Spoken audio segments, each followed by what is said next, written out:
En el panel tercero vamos a hablar sobre las cuestiones contractuales del derecho de consumo. Nos acompañan acá la doctora Mariana Paz Nogueras, que ya la conocen el día de ayer, y el doctor Segundo Méndez Acosta. El que quiera arrancar, Segundo, Mariana. Y vamos a proceder con la misma dinámica, anotamos oradores al final de que todos los fallos hayan sido relatados. Seguimos por el orden, Mariana. Bueno, el primer fallo que me toca relatar es un fallo de la Cámara de Apelaciones en lo contencioso administrativo y tributario de la Ciudad de Buenos Aires. La sala 2 es del 28 de agosto del 2018. Los autos son Jumbo Retail Argentina contra Gobierno de la Ciudad de Buenos Aires sobre recurso directo sobre resoluciones de defensa del consumidor. Bueno, en cuanto a los antecedentes, se hizo una inspección. La Dirección Operativa de Contralor Comercial de la Dirección General de Defensa y Protección del Consumidor hizo una inspección en un supermercado y levantó un acta en el cual dejó constancia de que se constató que Jumbo Retail subordinaba la compra de un aceite Natura a otro producto. Es decir, para poder adquirir aceite tenían que también comprar otro producto que no se detalla cuál era. Esa decisión a raíz de esa inspección se impone una multa de 500.000 pesos y Jumbo Retail apela esa resolución, interpone un recurso directo de apelación con los siguientes agravios. Dice que nunca, niega el hecho, dice que nunca supeditó la venta de un producto a la compra de otro. Dice que no hay prueba que acredite la supuesta infracción y que el planteo de nulidad no fue adecuadamente tratado. Además, se quejó de que le habían aplicado el carácter de reincidente y dice que el monto de la multa era excesivo y que había un exceso de punición. La Cámara rechaza los argumentos de la proveedora. Fundamentalmente dice que no probó que no existió esa violación a las normas. El supermercado acompañó unos tickets, pero de ellos no surgía que en esas fechas eran tickets anteriores a la fecha en la cual se había hecho la constatación. Y además, bueno, eso es lo que destaca. Y además resalta, que es interesante, un cierto aprovechamiento por parte del supermercado, porque dice que en esos días era notorio que no se podía conseguir el producto. O sea, el aceite, ¿se acuerdan que hubo unos años en los que hubo problemas con la provisión de aceite? Entonces, se infirió que Jumbo había aprovechado esta situación. Y lo que es interesante es que se aplica el artículo 8 bis de la ley 2440 en integración con el artículo 1099 del Código Civil y Comercial. Dice que están prohibidas, que esto no es tan habitual verlo, que están prohibidas las prácticas que limitan la libertad del consumidor. Lo que se busca es que una vez que el consumidor decidió comprar un producto, el proveedor no pueda obtener una ventaja adicional con respecto a esa decisión. El consumidor debe tener garantizada su libertad de contratación, no solo con relación a la elección de los bienes y servicios, sino también en cuanto a la posibilidad de acceder a ellos sin condicionantes y restricciones.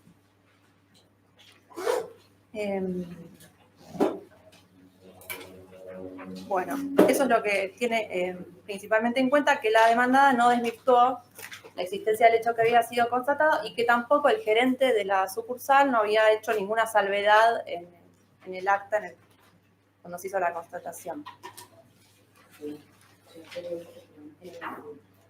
Bueno, el fallo es muy cortito. Después, si alguien quiere hacer algún comentario. Después me toca comentar el fallo Quelas contra Habitat Fides y otros. Es un daños y perjuicios. Lo dictó la Sala A de la Cámara de Apelaciones en lo Civil. y es del 29 de agosto del 2018. Es un voto del doctor Ameal, en este caso una persona humana, Graciela Keles, promovió una demanda contra una sociedad que en ese momento se llamaba Habitat Fides, que luego fue continuada por un fideicomiso que se llamaba Fideicomiso Soler. No se explica en la sentencia cómo fue esta sustitución, pero bueno, en un principio de los hechos surge que era una SRL que después fue un fideicomiso. Y además se demandó a Mario Con Propiedades, sociedad anónima, por resolución de contrato, cobro e indemnización de daños y perjuicios. La suma total reclamada era de $140.400 con intereses y costos. Bueno, la demandada era, la fiduciaria de este fideicomiso, pero la actora no actuaba en calidad de fiduciante, sino que había suscrito con la demandada un boleto de compraventa. En el boleto de compraventa se le vendía una unidad funcional de un edificio a construir, es decir, la operatoria era de pozo. Al momento de firmar el boleto, se pagó la totalidad del precio, que era de $108.000, y además se pagó a la intermediaria, que era Con Propiedades, la cantidad de $13.700 aproximadamente por asesoramiento inmobiliario. Bueno, ¿qué pasó? La vendedora no entregó el bien en el tiempo acordado y a la fecha de que se interpuso la demanda, la construcción del edificio estaba paralizada. La actora informó por carta de documento su voluntad resolutoria y había un pacto comisorio expresamente convenido en el contrato.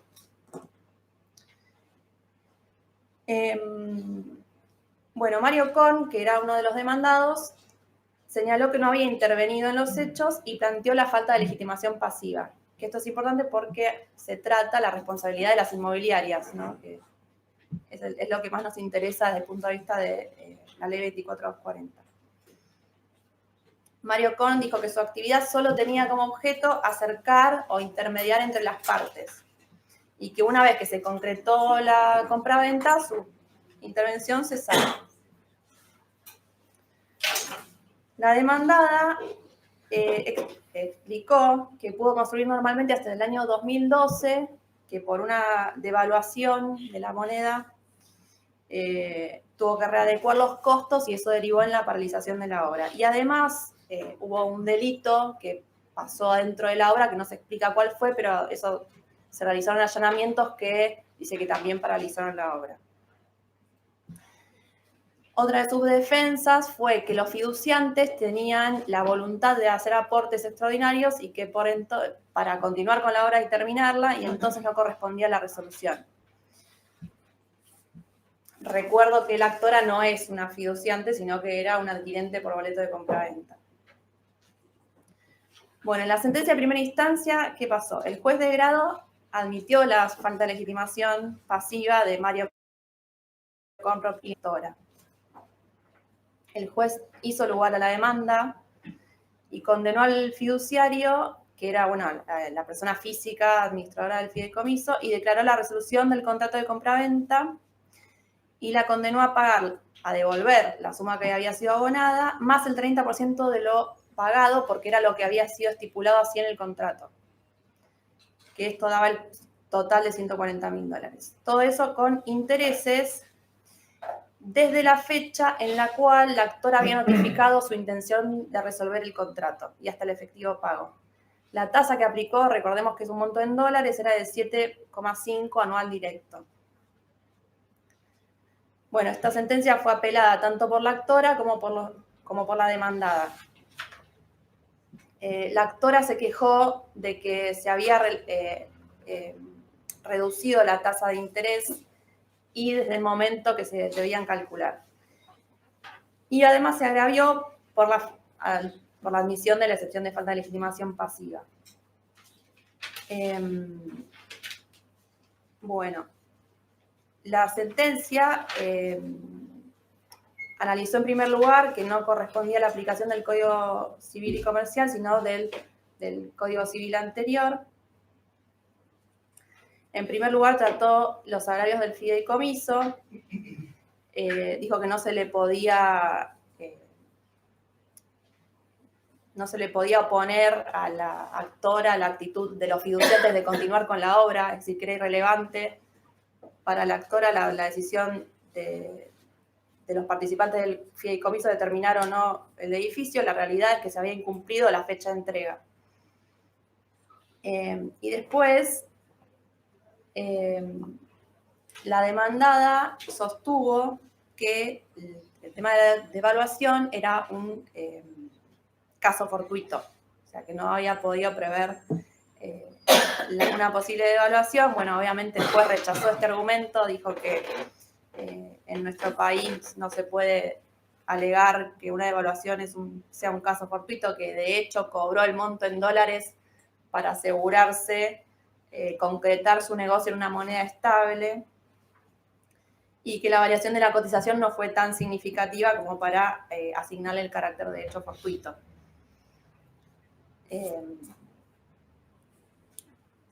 Continuó con el tratamiento de los salarios de la actora, y acá trató el tema de la legitimación pasiva de la inmobiliaria, que nos interesa.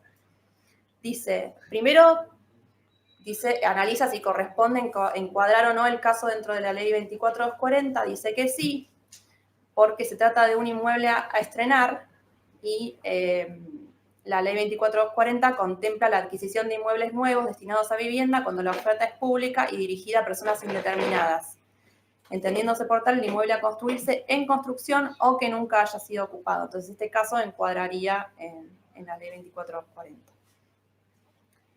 En cuanto a la existencia de una oferta pública, dijo que resulta válido estar a todos aquellos quienes, según su calidad, intervienen en el proceso productivo o comercial.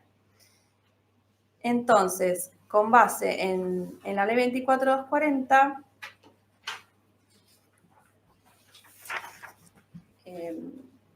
concluyó que la inmobiliaria quedaba abarcada por el carácter de proveedor que establece el artículo 2 de la ley 24240. ¿Por qué? Porque dice que si bien ese artículo excluye a los profesionales liberales, tienen que darse algunos requisitos. Tiene que ser una profesión que, además del título universitario, requiera matrícula otorgada por colegios profesionales reconocidos oficialmente o autoridad facultada para ello. Y además, en este caso, no se trataba de un martillero, como podría ser más discutible, sino que era una sociedad anónima que actuaba bajo el nombre Mario Korn Propiedades,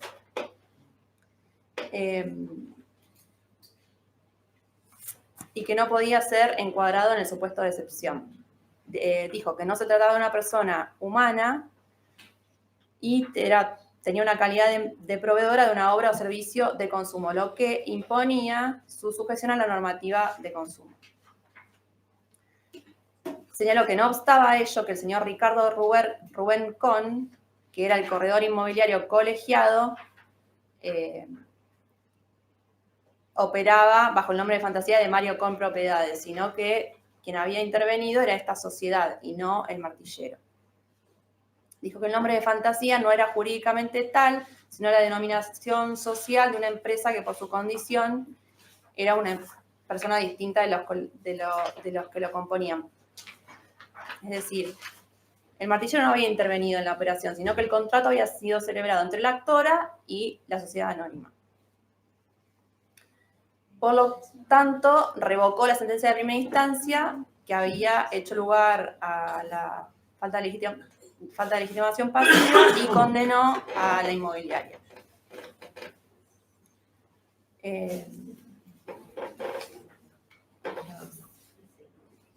Bueno, por otra parte señaló que existían dos contratos bien diferenciados en el caso.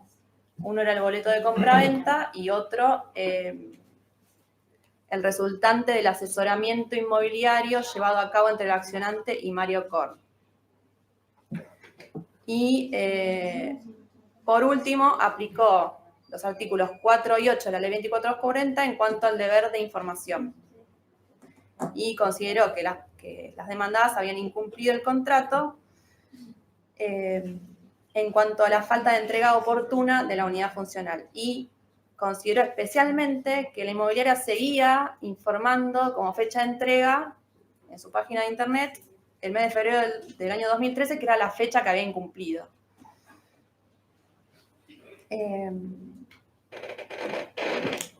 Dijo que el actor había acreditado los extremos invocados en la demanda en relación a la falta de entrega oportuna de la unidad funcional y de ello surgía la responsabilidad como consecuencia del incumplimiento derivado de la publicidad formadora del consentimiento.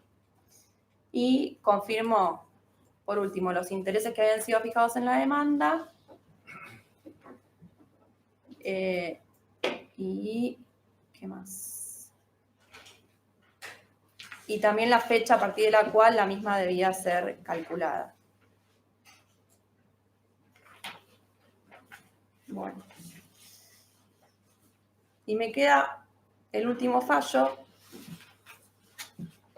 que es de la Cámara de Apelaciones en lo Civil y Comercial de Azul, de la Sala 2. Es un fallo, es un voto del doctor Galdós, que es muy bueno y es bastante extenso, pero recomiendo su lectura porque es muy claro. El fallo en cuanto a los antecedentes se motiva en que una consumidora adquirió un teléfono de los que no son libres, sino que vienen vinculados a un contrato de servicio de telefonía móvil. Entonces, quiso rescindir el contrato y le dijeron que no, que tenía que pagar unos cargos que habían sido subvencionados al momento de adquirir el teléfono porque lo había adquirido con la línea. Entonces, esos cargos al rescindir se hacían operativos. Además, le dijeron que tenía que mandar una carta a una dirección explicando los motivos por los cuales solicitaba la baja del teléfono.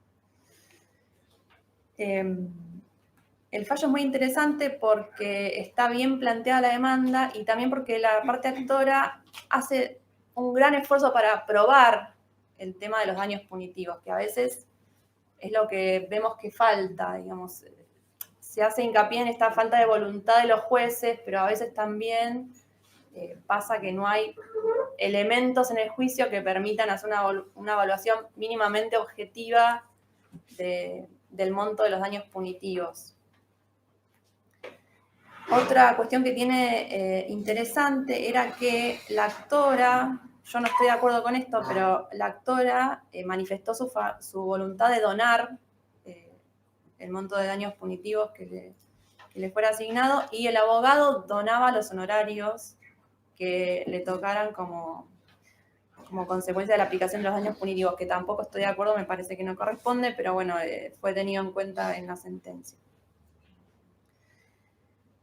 Bueno, la sentencia describe todas las peripecias que tuvo que sortear esta señora para poder dar de baja el teléfono, que hasta fue informada en el Veraz. Fue perseguida por un estudio jurídico al cual le había sido cedido su crédito, era un fideicomiso, y bueno,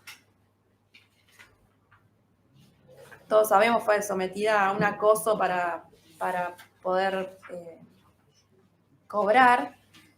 Y además, finalmente, para poder dar de baja a la niña, tuvo que hacer el pago efectivamente. Y inició la demanda pidiendo la nulidad de estas cláusulas abusivas que impedían la baja del servicio o que sometían la baja del servicio al cumplimiento de todas estas condiciones. Bueno, en la sentencia de primera instancia desestimó el planteo de inconstitucionalidad porque la demandada planteó la inconstitucionalidad de los daños punitivos, que en el fallo se hace un buen análisis porque la realidad es que ya está casi, no diría que, bueno, 100% superada, pero la inconstitucionalidad de los daños punitivos ya no es el principal tema en discusión hoy por hoy.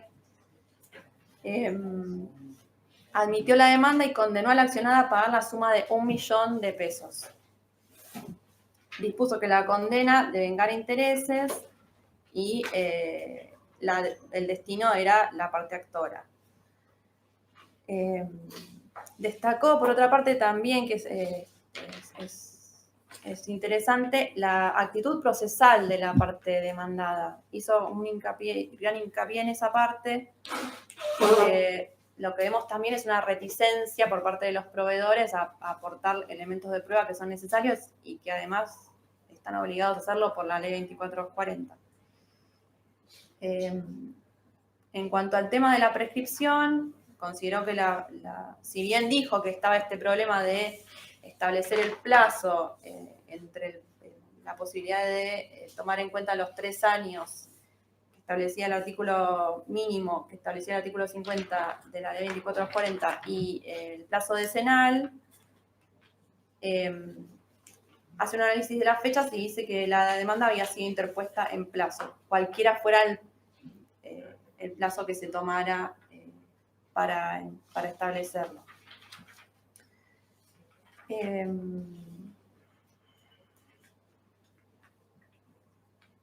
Bueno, nada, eso es lo que, más o menos lo que les comentaba.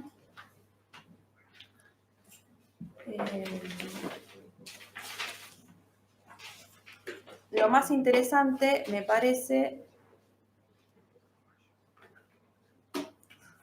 que son los elementos de prueba que aportó la parte actora con respecto al daño punitivo.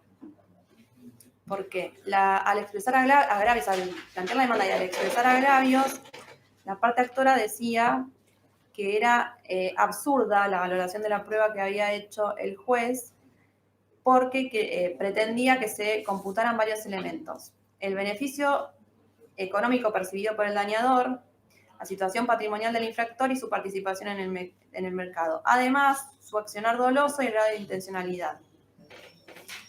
Con respecto al primer punto, la actora señaló que solo en una de las bocas de recupero, que por casos similares a los de la actora, la demandada habría percibido ilegítimamente la suma de 5.600.000 pesos entre los años 2010 y 2015. Eso según los movimientos informados por el Banco Nación correspondientes a la cuenta corriente de la actora. Es decir, había prueba con respecto al dinero que había cobrado Plata. Además, tenían en cuenta la plata que había cobrado por depósitos cuenta claro, honorarios claro, pago claro, acuerdo claro, estudio claro y todos los estudios de recupero que había contratado la empresa. Dijo que una de estas empresas de recupero había percibido por cuenta y orden de Claro la suma de 94 millones de pesos. Esto era el global de lo que había entrado en la cuenta, ¿no? Después destacó que la accionada se negó a presentar balances y a dar cuenta de sus estados contables y que en un expediente tramitado en otra jurisdicción se tuvo acreditada la capacidad económica de la empresa con ganancias netas de 1.400 millones de pesos aproximadamente, 1.500 millones de pesos, y que la facturación total del año había sido 10.000 millones de pesos. Dice que realizando un cálculo matemático, la suma de daños punitivos, que era el máximo de 5 millones, representaba lo facturado por la demandada en 4 horas. Sí. Después, otro tema interesante es que citó los antecedentes por sanciones y reincidencias que tenía la demandada en distintas jurisdicciones. Dijo que en el año 2004, en la OMIC de Tandil, que la asociación que estaba patrocinando a la actora era de Tandil, la OMIC había recibido 350 denuncias, con multas entre 2.000 y 50.000 pesos. Me olvidé de mencionar que la actora había recurrido a la autoridad administrativa que le había fijado una multa, creo que de 10.000 pesos, que Claro nunca había pagado, y eso también lo tuvieron en cuenta.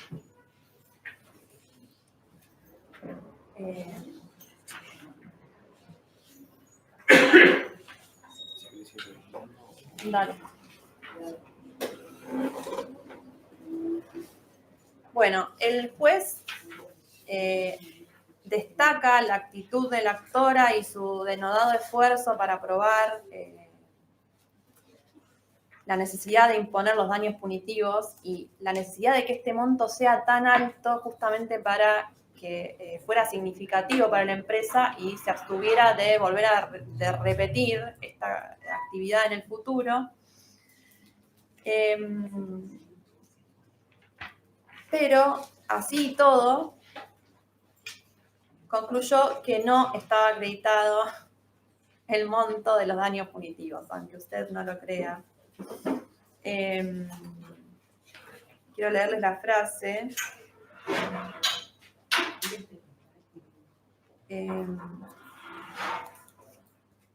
Dijo que sin dejar de reconocer el ingente esfuerzo de la actora, no corresponde ingresar al examen de la cuantía del monto a partir del criterio que propone, porque no se sustenta en conclusiones técnicas certeras, avaladas por peritos o especialistas sobre la base de cálculos fundados, lo que en autos no puede ser suplido por conclusiones que no están corroboradas por procedimientos científicos. Es decir, la ausencia de elementos específicos también torna inconveniente utilizar una fórmula matemática, aún con un valor indicativo u orientativo. Y dice que aún en autos no ha sido posible producir pruebas de peritos o especialistas que permitieran esclarecer aún aproximadamente las ganancias obtenidas por la empresa demandada a través de las prácticas abusivas que reseñé precedentemente. Es decir, había prueba de las ganancias de la empresa, pero no había una relación clara entre esta práctica abusiva que llevaba a cabo y las ganancias que le había generado esa práctica. Es decir, una prueba prácticamente imposible, y más sin el aporte de la parte demandada, que el mismo juez destaca a lo largo de todo el fallo, la actitud reticente de la demandada.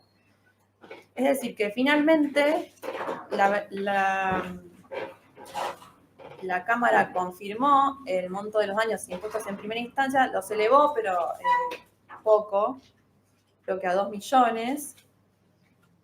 Y lo que puede concluirse es que la actitud de la demandada, la actitud procesal, que concuerda con su actitud en la ejecución del contrato, la benefició, porque finalmente se le impuso un daño menor al que entiendo hubiera correspondido.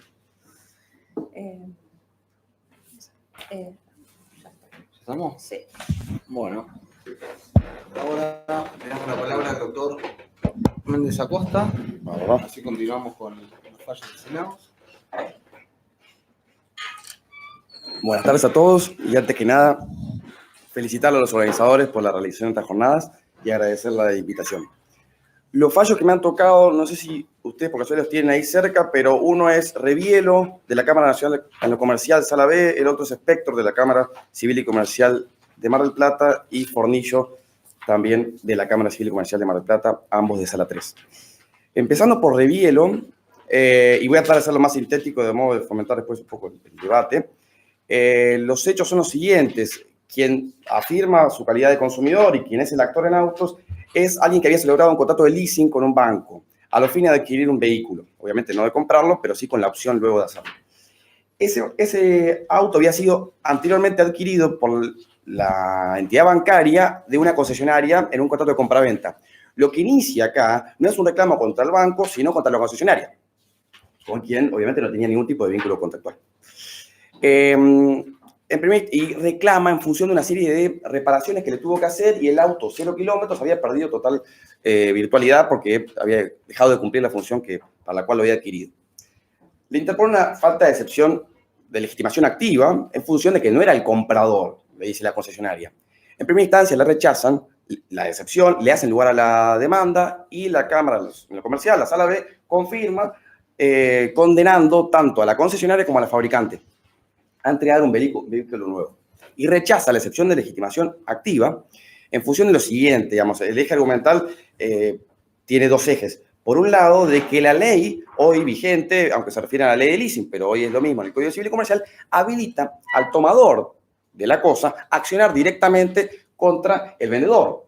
Es decir, pese a que no haya vínculo entre ellos, hay una conexidad, si quieren, legal, en función de la cual se habilita una acción directa. Esa acción lo es en los términos del contrato de compraventa, no en los términos del contrato de leasing. El segundo argumento es el contrato mismo. Ellos dicen, bueno, dice la Cámara, el contrato de leasing a mí me está indicando de que hay una cesión de los derechos que tenía el banco para con el consumidor. Con lo cual, a su vez, le está, digamos, cediendo y expresamente en el contrato de leasing aquellas facultades que el contrato de compraventa le otorgaba. En función de eso, rechaza. A su vez, dice, en este caso, y esto también es importante, es aplicable la ley de defensa del consumidor, pese a que la adquisición del vehículo estuvo vinculada con la actividad comercial. El sujeto se dedicaba a la instalación de sistemas de riego y el auto estaba utilizado específicamente para eso. Dice, conforme a la constante jurisprudencia, o no sé si constante, pero bueno, hay varios precedentes de la misma Cámara, sala A y misma sala también, que indican que, cuando no hay una vinculación directa de la cosa, en este caso el vehículo, con la actividad productiva, aunque sí indirecta, la aplicación de la ley de defensa del consumidor se impone. Con lo cual, le aplican la ley de defensa del consumidor y en función del artículo 17, y dice, responde, porque acá también se fundó en el artículo 40. Sintéticamente, más o menos es eso, y luego, una cuestión también importante, es que dice, acá se pide daño moral. No lo voy a reconocer en función de que en los contratos la admisibilidad de este rubro es restrictiva, en función de un artículo de Vélez que decía que el juez podrá, puede entenderse superado. Comentarios como para hacer. Primero, que el hecho de que pueda accionar el tomador del leasing, en este caso, el actor, directamente contra el vendedor, no quiere decir que lo haga en los términos de la ley de defensa del consumidor necesariamente, porque lo hace en los términos del contrato. Una solución contraria lo que haría es, perder total previsibilidad hacia los contratantes y habilitar que terceros inicien pretensiones de la índole que sea en función de obligaciones a las cuales uno no se comprometió. Lo que no quiere decir que no haya responsabilidad, pero por lo menos ese argumento no es suficiente, no se autoabastece, porque la acción que habilita hoy el Código Civil y Comercial y a la que se hacía alusión en la ley de leasing es en los términos de contrato de compraventa, no en los términos de la ley de defensa del consumidor, partiendo de la base que esa compraventa no es de consumo. Podría pensarse de que esos dos contratos, el leasing y la compraventa, están vinculados al punto tal de que sean contratos conexos. Hoy se habló de la teoría de los contratos conexos. Que en función de esa teoría pueda uno accionar directamente y pedir lo que se le pudo haber pedido al banco. Lo cierto es que eso puede que no lo sea tanto, porque la conexidad contractual, para que la haya, debe cada uno de esos dos contratos reconocer la causa en el otro. Es decir, que no se hubiese celebrado la compraventa si no hubiese sido por el leasing, lo cual no es correcto, porque la compraventa, como tantos otros contratos, van a poder celebrar, no cabe presumir que el leasing hubiese sido un efecto o un factor determinante para la celebración de la compraventa. Para aplicar la teoría de los contratos conexos, conforme a lo que dice el Código Civil y Comercial, debe exigir un móvil de ambas partes que sea esencial. En este caso, para la concesionaria, no cabe en principio afirmar que era esencial la adquisición por vía de leasing respecto al tomador. La cuestión es la siguiente, lo que quizás sí cabría tener en cuenta, que acá se resolvió a través del artículo 40, pero en el caso no era aplicable, era el artículo 13, que es el único artículo de la Ley de Defensa del Consumidor que pone a uno de los intereses de prestación del consumidor frente a una legitimación pasiva amplia. Es decir, el artículo 40 se ocupa de aquellos daños del producto defectuoso o del servicio defectuoso en la medida de que se haya lesionado la seguridad de los consumidores. No era este el caso, porque acá lo que había era un producto que funcionaba mal. Y el producto que funciona mal es el único supuesto en el cual justamente el consumidor tiene un interés tutelado al nivel tal de que se le amplía a todos aquellos integrantes de la cadena la legitimación pasiva. Por esa vía sí podría haberse entendido que la concesionaria era responsable, como también así la fabricante. Distinto hubiese sido el caso si esto se hubiese tratado de una entrega tardía, en cuyo caso no se estaría de una deficitaria prestación o de una deficitaria, funcionamiento de la cosa. Y respecto del daño, respecto a la aplicación de la Ley de Defensa del Consumidor, es para dudar, porque el hecho de que no se integre directamente la cosa en la cadena productiva, porque no se dedicaba a la venta y adquisición de vehículos, no le quita vinculación con su actividad profesional. Y puede decirse, yo el código en principio lo afirmaría cuando no habilita o no entiende, o entiende que para que sean actos de consumo tiene que tener un destino privado. Y el destino privado, para que lo sea, no tiene que tener ningún tipo de vinculación con la esfera comercial. Importaría poco si esa cosa está siendo integrada directa o indirectamente, si lo que él compró era algodón para fabricar remeras o si lo que compró eran computadoras para el funcionamiento de la empresa. En la medida que ese acto, que ese contrato tenga una vinculación con su esfera comercial, y esto muy en línea con la doctrina europea, no sería un acto de consumo. Con lo cual la aplicación acá, pero es cierto igual que la Cámara Comercial, otras salas también han afirmado este criterio Por lo cual, digamos, no es un precedente aislado en ese sentido. Y lo último respecto al daño moral es para, digamos, el justificativo que se dice que el daño moral en la órbita contractual es de concesión restrictiva, tuvo alguna lógica en el siglo XIX o siglo XX en donde las órbitas tenían propósitos distintos, tutelaban bienes jurídicos distintos. En la órbita contractual estaba la persona en juego, estaba la vida, estaba la propiedad, derechos absolutos, y había un orden público comprometido. No así en la órbita contractual, porque había un interés solamente del acreedor y eran derechos creditorios. Ahí sí se justificaba decir lo que puso Vélez en la versión de su código. Hoy, desde el momento que se lleva a la persona al contrato, principalmente a través de la obligación de seguridad, y el contrato, como la órbita quiliana, ambos tutelan de igual manera a la persona, pierde todo sentido esa distinción. De hecho, esa misma distinción después se refleja en otros los fallos que aquí tenemos. Hoy, afirmar algo así es una lectura del artículo 1741 o asignarle una consecuencia al 1741 que no la tiene. Es decir, no hay un requisito mayor o menor en función de la órbita en la cual se hubiese sufrido. Es lo mismo sufrir el daño moral en la calle que en un contrato. No hay requisitos o no hay un criterio o una hermenéutica distinta para su concesión. Eso es, bueno, para comentar. El otro fallo es Fornillo. Avísame si no quedamos sin tiempo. Pero es Fornillo y es sobre una compraventa inmobiliaria. En este caso los hechos eran los siguientes. Los actores, compradores, habían adquirido una unidad funcional que estaba situada en la ciudad de Santa Clara del Mar. El vendedor se había comprometido, obviamente, a entregar la posesión y otorgar la escritura tratativa de dominio. En el bache de tiempo que se da entre la celebración del contrato y esa obligación de otorgar la escritura, el vendedor los intima a los actores, a los compradores, a fin de que integren unas determinadas sumas que él consideraba integradas o incluidas en el precio. La discusión está que los actores dicen, bueno, pero eso no lo veo claro en el contrato, y el vendedor dice, sí, esto surge de acá. La demanda termina siendo encausada dentro de la Ley de Defensa del Consumidor. El demandado es un maestro mayor de obras, con lo cual ejerce una profesión de manera especial, pero se le aplica la Ley de Defensa del Consumidor y se considera que hubo incumplimiento en función de la falta de información, porque ellos no tuvieron, a criterio, digamos, de quien decidió, una información suficiente respecto de esos rubros que se estaban ahora reclamando. Con lo cual hubo incumplimiento de parte de los vendedores. Desde ahí se hace lugar a la demanda, se le obliga al maestro mayor de obras a que escriture y lo condenan también al pago de distintos rubros, dentro de los cuales el daño moral, que es el único que llega a conocimiento de la alzada. Algunas preguntas que se pueden formular. Y el tratamiento que hace la alzada es, digamos, el siguiente. Dice, bueno, una vez que afirmo, y así afirma la Sala 3 de la Cámara Civil y Comercial de Mar del Plata, de que es aplicable la Ley de Defensa del Consumidor en función de que, y algo recién se dijo, no tiene un título universitario el maestro mayor de obras. Con lo cual, el hecho de que tenga un título no sería suficiente en la medida de que no tiene ese nivel. Desde ahí que se le rechaza la solicitud de él de poder exceptuarse en función del artículo 2 y se le aplica, y en función de la ley, por el artículo. Ahora bien, ¿es aplicable o no es aplicable la Ley de Defensa del Consumidor? Bueno, desde ya que el artículo 2 así lo establece, porque requiere, además de matriculación, que el título tenga esa jerarquía. Hay algunos autores, Pizarro, por ejemplo, que afirma que profesional liberal es todo aquel que tenga un título habilitante, independientemente de su nivel.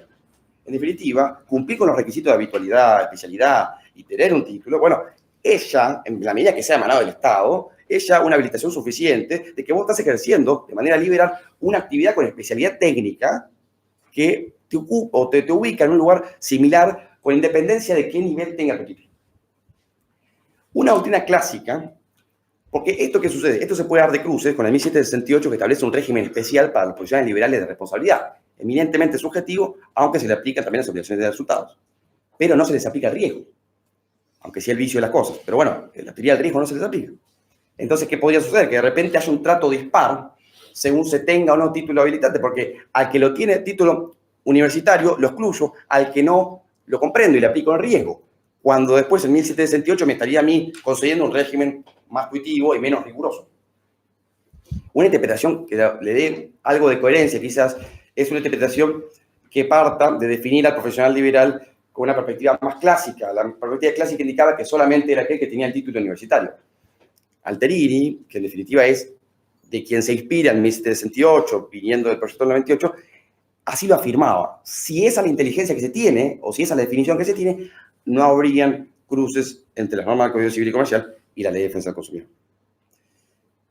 Después, la alzada dice, bueno, pero cuando voy a conceder o cuando voy a analizar el fondo, dice pretensión resarcitoria y se ocupa del incumplimiento y se ocupa de los daños. Lo cierto es que ello no era íntegramente pretensión resarcitoria, porque si no distinguimos aquella parte de la pretensión que estaba encausada a los fines de cumplir el contrato, era cumplimiento de la prestación, de aquellos que están destinados a reparar daños, vamos a asignarle propósitos iguales a instituciones que tienen finalidades distintas, al punto tal que los requisitos de procedencia para una y otra pretensión son distintas, incluso, más práctico aún, los plazos de prescripción no son los mismos. Aquí también se afirma, y bueno, se afirman varias cuestiones relacionadas con la causalidad. Se dice que la causalidad debe ser evaluada a nivel de la causalidad adecuada. Se dice que el daño moral debe ser de concesión restrictiva en la órbita contractual, pese a la cual acá lo concede, y que la cuantificación del daño moral debe ser en base a una prudente apreciación jurisdiccional. Respecto a la causalidad, nos permitimos discrepar porque en los contratos, en principio, no aplica el criterio de la causalidad adecuada. Yo no voy a evaluar la extensión de lo resarcible en la órbita contractual en función de lo que podría haber sucedido conforme al normal curso y ordinario de las cosas.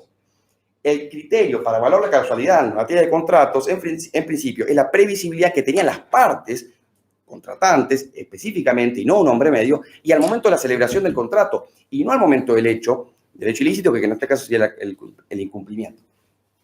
Afirmar que se aplica la causalidad adecuada va en contra de un punto de la autonomía de la voluntad, en la medida de que todo contrato es un acto de asunción de riesgos y beneficios. Y esa economía se vería desvirtuada si de repente se le imputan o se le atribuyen consecuencias que yo de ninguna manera pude haber previsto. El 1728 hoy expresamente lo establece como un criterio legal, en función del cual cabe evaluar el mundo de lo reparable en función de la previsibilidad contractual y no de la causalidad adecuada. Y esto, y no está de más mencionarlo, porque el anteproyecto de ley, el proyecto de Código Civil y Comercial afirmaba que la regla de la previsibilidad contractual no le aplica a los contratos de consumo, porque dice que acá no hay una igualdad tal o un equilibrio que permita aplicar ese criterio, que eso vaya para los contratos de adhesión o eminentemente paritarios. Una doctrina discrepa, y me parece también entendible, porque en definitiva todo tipo de contrato es un acto de economía, es un acto, digamos, que tiene ese análisis de riesgo, con lo cual la asimetría negocial no pareciera influir a los efectos de evaluar la causalidad. Y respecto al daño moral, obviamente repetimos lo que recién decimos, que digamos, en la órbita contractual no cabe hacer ningún criterio o una interpretación restrictiva a los efectos de su concesión. Y respecto de su cuantificación, no está de más decir que hoy pareciera que no es criterio legal el más clásico y mayoritario de concederlo en función de una apreciación razonada de la circunstancia del caso, de la víctima y aquellas probanzas que indiquen en más o menos el sufrimiento extrapatrimonial. El criterio de 1741, y que es en algún punto recepción de doctrina de Corte de Nación, es distinto e intenta en algún punto exhibir los argumentos que llevan a determinada suma y no elaboraciones abstractas y genéricas que poco indican acerca del monto. Y el criterio para establecerlo sería aquel que yo tenga que otorgar una suma de dinero que equivalga a una experiencia, a una satisfacción, a un placer, a un bien, lo que sea, que a mí me pueda reparar aquella minoración que tuve en la órbita extracontractual.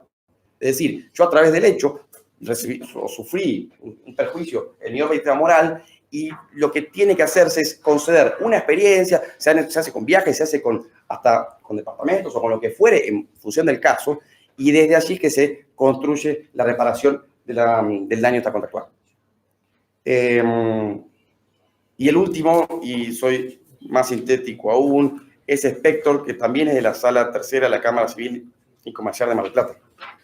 Y este fallo discute una cuestión de competencia en función del siguiente contrato. Es un contrato de hospedaje que había celebrado un marplatense con una hotelería que estaba en San Martín de los Andes. A través de las plataformas electrónicas. Las plataformas electrónicas, o aquellos contratos que son celebrados por esta modalidad, tienen la siguiente jurisdicción, que es la del cumplimiento del contrato. Esto lo establece hoy como regla el 1109 del Código Civil Comercial. En función de ello, el lugar de cumplimiento del contrato, en este contrato de hospedaje, era San Martín de los Andes y no Mar del Plata. Lo cual está claro. Justamente le oponen al actor una excepción de incompetencia en función de que dice, no, pará, a mí me tiene que llamar a San Martín de los Andes y no el domicilio del consumidor, porque este no es el foro que establece el 1109. Cabe hacer un paréntesis acá, que todo tipo de contrato, incluso el que sea anterior a la entrada en vigencia del Código Civil Comercial, va a recibir este punto de conexión, en la medida que se trata de una norma procesal cuya aplicación es de carácter inmediato. La Cámara lo que dice, no, acá no cabe hacer lugar a esa excepción de incompetencia porque ese 1109, en este caso en particular, está yendo en contra del consumidor, porque su domicilio no lo tiene en el lugar de cumplimiento, sino que lo tiene en el lugar de Mar del Plata, que está, digamos, a más de 1000 kilómetros de distancia. Dice, bueno, entonces el 1109 no aplica, pero no tengo norma. Podría decir que tenía el Código Civil y Comercial en lo procesal. Pero dice, bueno, pero tengo una norma que voy a aplicar por analogía, que es el 36. Dice, los contratos financieros tienen una regla de competencia que es la del domicilio del consumidor. Con lo cual, aplicando analógicamente el 36, acá sí encuentro un foro que es justamente el lugar donde inició la acción, que es el del consumidor. Con lo cual, de esa manera entiende que el lugar de su domicilio era un lugar habilitado para poder enderezar la acción que aquí se inició. La discusión versa sobre ello. Estaría bueno preguntarse si es así, que no había un foro específico para este tipo de supuestos. Decir que van contra de los intereses del consumidor, en ese caso en puntual, no hay duda, pero también no hay duda de que las reglas de competencia son establecidas en función de diversos criterios como el lugar de las partes, el lugar de los elementos que hacen al proceso o el lugar de la cosa si se trata de una pretensión real. Esas cuestiones son evaluadas en principio por el legislador a los efectos de determinar qué lugar reúne o puede, digamos, equilibrar el derecho de defensa del juicio de quien se demanda y el derecho de acceso a la justicia de quien pretensiona. El lugar de cumplimiento en estos contratos en particular quizás pueda ser el lugar razonable y no debiera quizás exceptuárselo como se lo hizo, o quizás sí. El anteproyecto, por ejemplo, que desde ayer fue proyecto de ley, de la Ley de Defensa del Consumidor, justamente no da una solución específica, si bien establece que para todas las acciones, digamos, extiende la regla del 36 para todo tipo de casos, es decir, todas las acciones en función de la Ley de Defensa del Consumidor serían iniciadas ante el domicilio del consumidor, o podrían ser iniciadas ahí. Lo cierto es que mantiene las normas del Código Civil y Comercial, con lo cual la regla de 1109, que es específica para este tipo de contratos, que tiene una particularidad tal que está siendo celebrada por personas que están, por lo general, muy distantes, no se ve alterada por el texto proyectado. Parece que, bueno, lo dejo para ustedes si es equilibrado o no la decisión. Pero bueno, y no he encontrado tampoco demasiadas soluciones que han ido en el mismo sentido que este fallo. Pero bueno, desde ya también que obviamente que el norte siempre tendrá que estar en el acceso a la justicia a los consumidores, con lo cual, inspiradas de ese marco, puede que la solución sea razonable. Nada más. Gracias, Secon.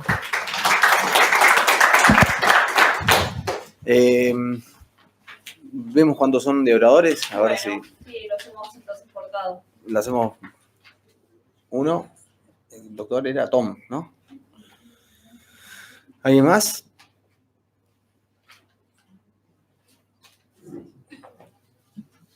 Y Gaby.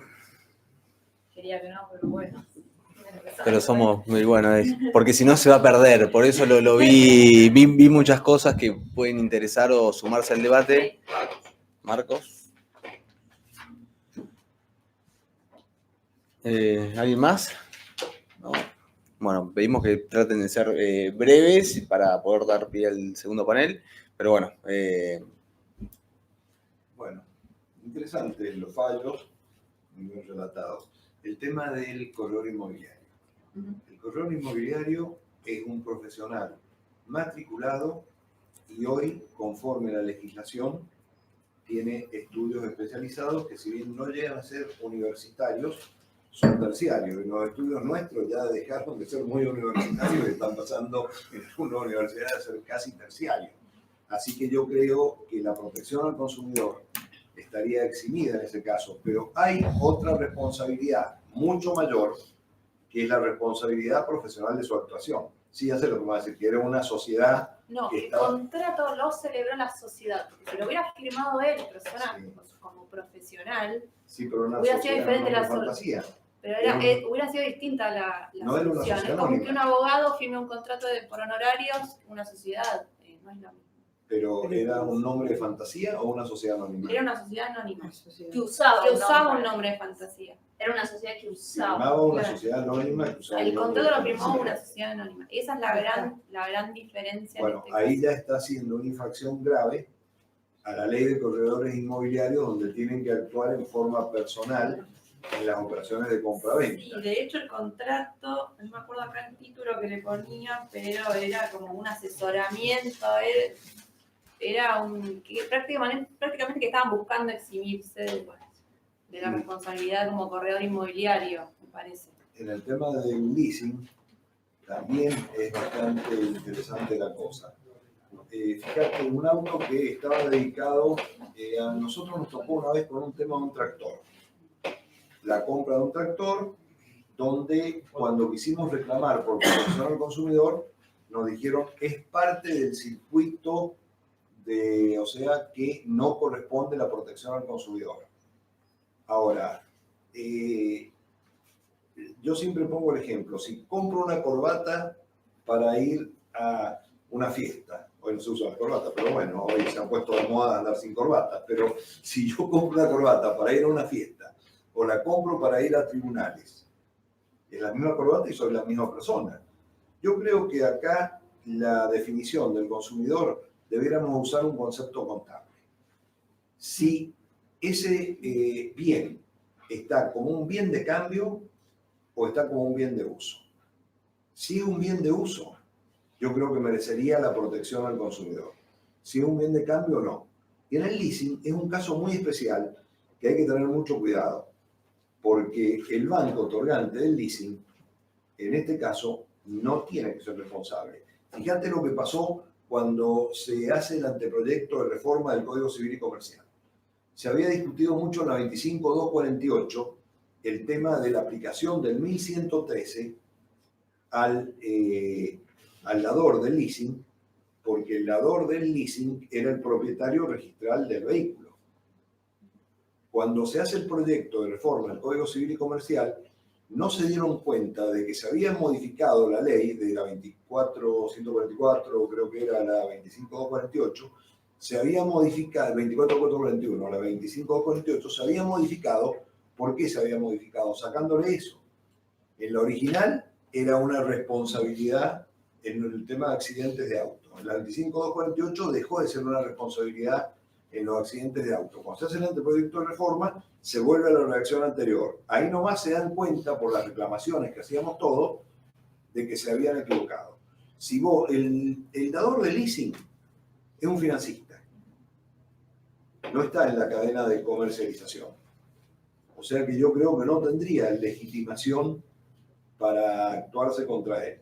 Y el fallo del constructor, del maestro mayor de obra, fíjate que si va por el lado, en el nuevo código, de la locación de obra, no de la locación de servicios, cambia, igual que en la ley de protección al consumidor, cambia la carga de la prueba.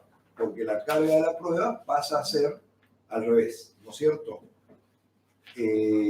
¿Dónde tendrías la responsabilidad? En el daño punitivo, a lo mejor nada más tendrías la responsabilidad. Y hay que tener mucho cuidado con esto de la protección al consumidor excesiva. Nosotros estamos atendiendo en este momento unos juicios donde construye un monobloc, una empresa que atendemos, y se llueven los techos.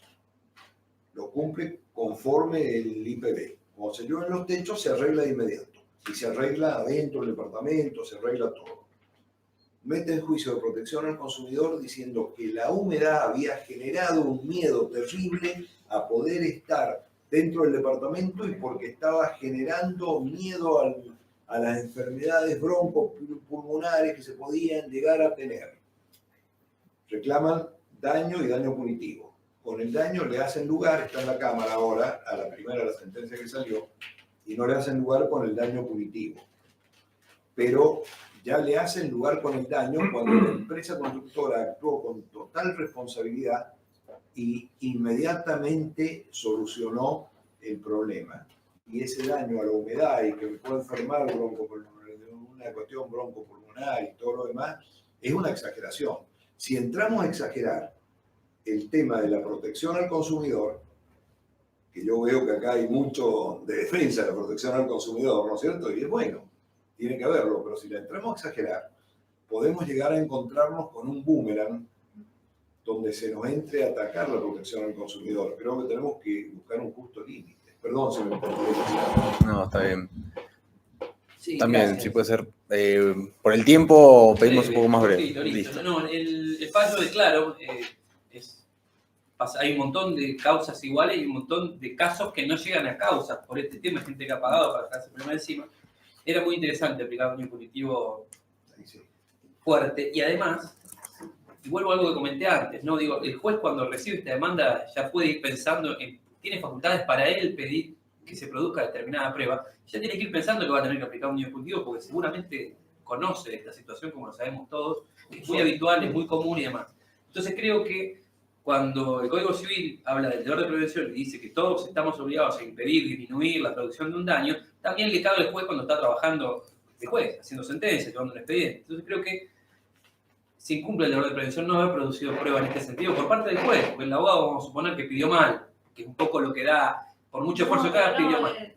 La verdad es que... En este caso todo lo contrario. Claro, No, pero la tenés verdad es que el cargo por baja, el famoso resalta cargo por baja, que seguramente es uno de los el logros. esfuerzo que hizo la parte actora para probar. Pero fíjate dos cosas. El cargo por dar de baja es un cargo que lo tenés que tirar por sistema, que hacer todos los cargos por baja. Que no se puede cobrar en ningún caso. O sea, ahí ya tenés un punto. Sí, pasa que no te lo dan. No te dan la información. Bueno, entonces, al sería final, una buena, esa sería es una mi buena conclusión, práctica. que al final no dar la Sería información una buena que fue práctica beneficiosa. judicial. Sería una buena práctica judicial que cuando la empresa no aporte una empresa grande, le pones el máximo. ¿Para qué? Para que se acostumbren a tratar de demostrar que no es para tanto. Exacto. Es muy contradictorio el fallo en todo el sentido, que hace todo. Hay resalta falta el de esfuerzo. coraje en tribunales. Claro. Pero sería una buena práctica judicial en ese sentido. Está bueno que sancionen la conducta procesal.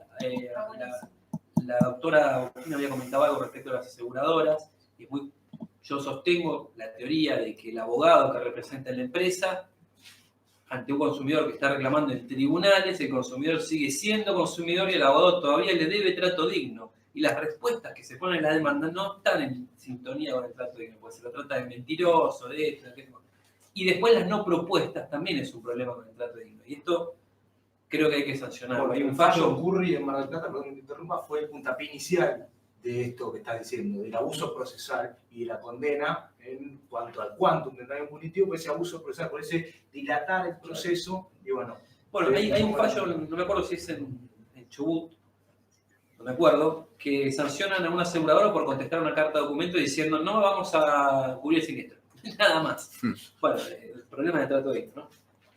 Eso respecto a lo de Claro. Y después nada, muchos ya lo deben conocer, pero respecto al daño moral, el fallo Castelli, que de Bahía Blanca creo que era, hay uno de los votos que es Peralta Mariscal, donde hace un muy buen trabajo sobre cómo probar, porque el daño moral debería tener su propia prueba para poder dar un número adecuado para el que lo está solicitando. Y ahí está muy bien detallado cómo hacerlo, incluso él hace algunas consideraciones en base a la poca información que le llega para fijar un monto, y creo que bueno, ahí hay un instructivo para los litigantes y otro para los sentenciantes respecto del tenía un viaje a Carlos Paz, me parece, en ese caso. a Mar del Plata. Mar del Plata fue Con un acompañante y un televisor. Sí. Sí, es el disfrute. Muchas gracias. el disfrute y el... Eso es todo. Muchas gracias. Doctor. Sí, rápido. Creo que era el fallo Spector donde se discutía el tema del criterio de la retención de los resarcimientos y se aplicaba el criterio de previsibilidad, no me acuerdo si en este o en... No, era el otro. Era... Bueno, entonces, no importa, sí. ese es el tema al que me refiero. A ver, eso también un poco es consecuencia de que algunos han terminado pensando que porque se unificó el código, se unificaron las reglas de responsabilidad. La propia exposición de motivos, la comisión lo dice, ¿no? Se han unificado reglas, pero no se han homogeneizado. Es decir, ¿por qué? Porque la norma dice, claro, se van a responder por las consecuencias inmediatas como principio general, Pero en materia de previsibilidad contractual, es claro, cuando la fuente de la obligación es un contrato, el criterio que se aplica es el de la previsibilidad porque es el que se ajusta a la regla. Es más, hay un dato. El Código de Deberes agravaba la responsabilidad por dolo. Este código no agrava la responsabilidad por dolo en todos los demás casos, salvo cuando estamos en materia contractual, curiosamente, ¿no? Es una de las cuestiones que se le ha criticado, porque el código dice, fíjense que este del 2007, pero ¿dónde estaba? Acá. En 1728, los contratos se responden por la consecuencia que las partes previeron o pudieron haber previsto al momento de su celebración. Hasta acá, nada nuevo, dice. Pero, me perdí, acá. Cuando existe dolo del deudor, la responsabilidad se fija tomando en cuenta esas consecuencias también al momento del incumplimiento. Esto es lo que ha hecho decir a algunos que uno podría de aquí tomar, si decir, usted no me tiene que pagar, por ejemplo, la actualización monetaria, porque si usted actuó con dolo, ¿solamente va a pagar los intereses? ¿O va a pagar alguna? ¿Y ese agravamiento cómo podría estar, por ejemplo, determinado? Y de pronto, en el caso de donde está en juego una suma de dinero, la actualización u otro tipo de agravantes, del crédito que, fíjense, no lo tiene previsto hoy el código para otros casos, otros supuestos de responsabilidad, cuando el código de sí lo tenía previsto, ¿no? Pero eso es una característica que tiene este código, ¿no? Y para el tema de las consecuencias no patrimoniales, eso ya creo que es una cuestión agotada, ¿no? En cuanto al tema de si el dolo en materia contractual cambia. Lo que cambia es el abordaje del tema. ¿Por qué? Porque yo, para medir el dolo por el incumplimiento contractual, claro, hay un límite más concreto. ¿Por qué? Porque tengo que ver hasta dónde llega el tema de la previsibilidad, qué es lo que las partes pudieron prever, qué es lo que está contenido ya en las cláusulas que prevén en un contrato las consecuencias por el cumplimiento y dónde se excedió, dónde fue más allá el daño para habilitar este daño moral o consecuencias no patrimoniales, ¿no? Sí. Igualmente, es cierto que en la órbita kiliana no está esa regla de que el dolo atrae la consecuencia. Pero bueno, creo que digamos, por interpretación jurisprudencial se podría llegar a la misma solución. No, también lo doy como un dato, que trae el código como una característica, ¿no? No, y es muy cierto eso de que a un punto de lo metodológico, y algún autor lo ha propuesto, dice, acá quizás podría ser mejor si hay una parte general para la responsabilidad civil que sea para los dos casos, y luego particularidades propias en secciones particulares, porque esto presta confusión en algún punto. Y un análisis idéntico de la causalidad o del caso fortuito, bueno, son muchas las cuestiones que son particulares. Sí. Entonces, bueno. Gaby, la última y... Un segundito nada más, algunas cosas para pensar sobre el profesional liberal y esta descripción clásica que nos mencionaba Segundo, trayendo a Pizarro. La verdad es que más allá de la definición clásica, volvamos al panel anterior, observemos la realidad y veamos si el profesional liberal, más allá del título, que está claro esta distinción, cómo trabaja, dónde se mueve y con quiénes trabaja.